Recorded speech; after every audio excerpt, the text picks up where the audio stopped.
Okay, thanks for watching. I would like to show you how I make one of my favorite dubbings, which is basically a mix of two elements. First of all, we have hair and we have CDC. Okay, so what I've done, I've tied a lot of flies lately with CDC, and this is my absolute favorite. These are from Trout line. These are the CDC Ultra Select. And I've used some in grey brown, I've used some in natural dark tan, Campbell tan, and actually some in natural. And what I did is I tied my flies, and then I have saved these little butt ends. I didn't throw them away. So I'll make my, my special dubbing with some leftovers basically. So what I'll do is I'll just relax, sit down, and I'll take my scissors. I'll cut away the fibers from the stem from a whole bunch of CDC feathers. Okay, I'm not doing this with just a couple to show you, but normally I'm using a lot of feathers. So all these leftovers, I'll save them, put them together, and then I'll take the hair, and what I'll do is I'll select some darker parts like here, and I'll take some lighter parts from this side. What I'll basically do is I'll just, let me show you this. I'll just take a bunch of guard hairs, pull that out, and then we have all this fluff here. You take that away. All the underfur goes away, okay? Everything. All the underfur gone. And what I'm left with is a bunch of guard hairs. And what I'll basically do is I'll put roughly 1-to-1 with the CDC and the guard hairs. And then once we've done that, we just have to mix it up. And then when we have a nice bunch of dubbing, this will tie a lot of flies. Okay, I don't know. This will maybe tie me, I don't know, maybe 50 to 75 flies or even more. So just some CDC, get a little bit of hair, just use the guard hairs, mix your own dubbing, and it's one of my favorite dubbing guys. So we have made our dubbing, and I've already put a Daryl Martin's hook in the vise. It's a Daiichi 1220. In this case it's a size 14. My favorite dry fly hook. And the thread I'll be using is a claret thread made by Phoebus in a 12/0. So I'll just start my thread.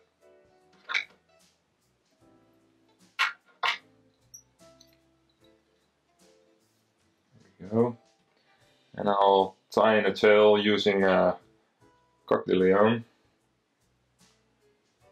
And I'll select about 6 to 8 fibers.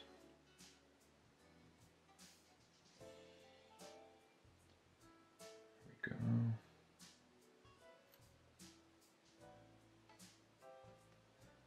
And when I take the fibers and I lay them down, I want them around 1.5 times the length of the hook.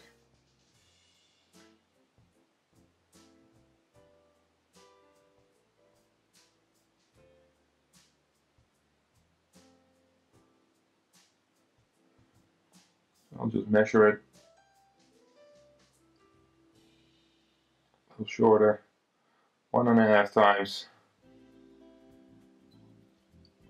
Tie it down, 2 loose wraps, see if I like it, make sure it's on top. And when I think it's good, I'll give it another 2 wraps. Okay, so I'll just leave the end here, don't do anything. And we'll take a little bit of that dubbing we made and we'll dub that on a thread to make the body. I'm actually really dubbing it on there, trying to make a compact body.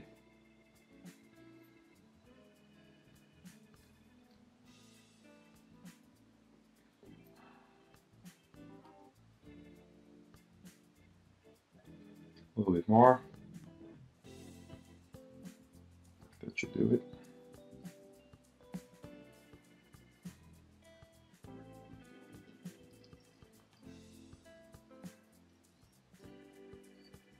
Watch the tail. I'll go forward with my dubbing.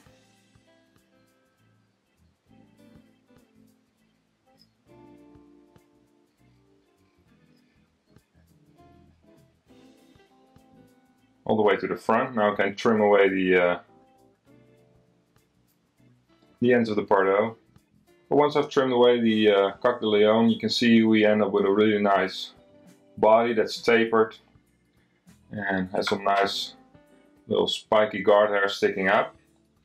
And the next step, what I'll do, I'll take the dubbing again using the same material, but I'll keep it very loosely, okay? So I won't dub it on, I'll just give it a little bit of twist so it stays on my thread. That's it. Very, very loosely. I'll use my fingers to brush it back.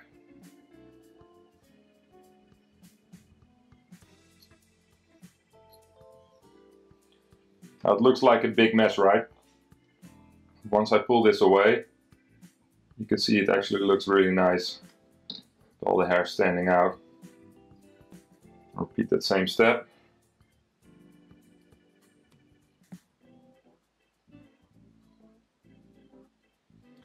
And it's just a matter of getting everything that's not staying on out of there.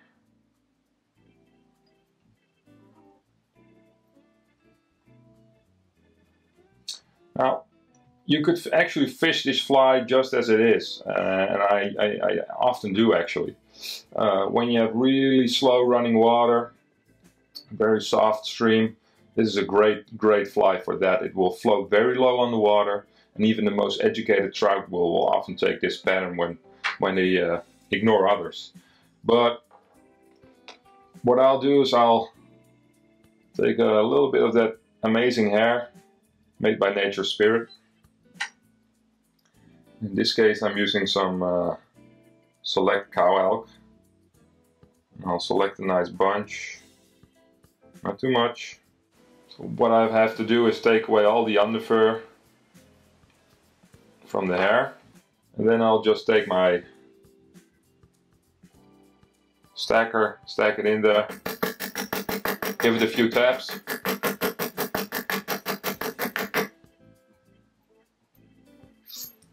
You don't have to do this, but I think it looks better when you do.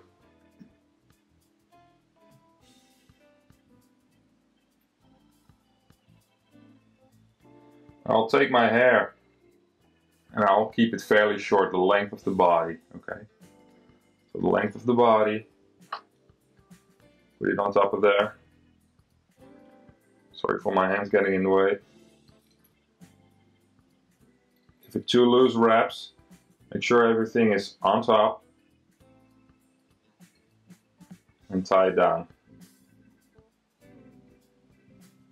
Okay? Pull up the remaining hair. Give it a few wraps on the bottom. Take your whip finisher. You can basically finish off the fly. Just a little 5 times whip finish. Cut away my thread. And now, of course, we have to trim this hair. So I'll take everything, pull it up, give it a snip. I'll let some butt ends stick out. This will actually make the fly float better. So as you can see, this is a really buggy looking fly. It looks a bit messy, but that's the way I like it, and it's the way the fish likes it. So I've had many times where fish that have received a lot of pressure, or just, you know, really smart, educated wild fish that would not take any other pattern, still take this fly. And I think the main reason for that is because we don't use any traditional hackle, but we're using hair and a little bit of CDC. It will actually make the fly float really low on the water, and thus creating a very realistic profile. Alright guys, thanks for watching. Please subscribe if you like our videos. Give us a thumbs up. Check us out next time.